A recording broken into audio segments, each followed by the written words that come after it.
Hello guys, welcome back to our YouTube channel One to Step, and in today's tutorial video I'll be showing you guys how to find a workspace URL on Slack. So let's get started.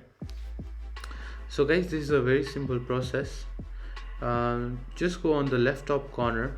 Here you can see your channel's name, so click on it and you got to click on this too.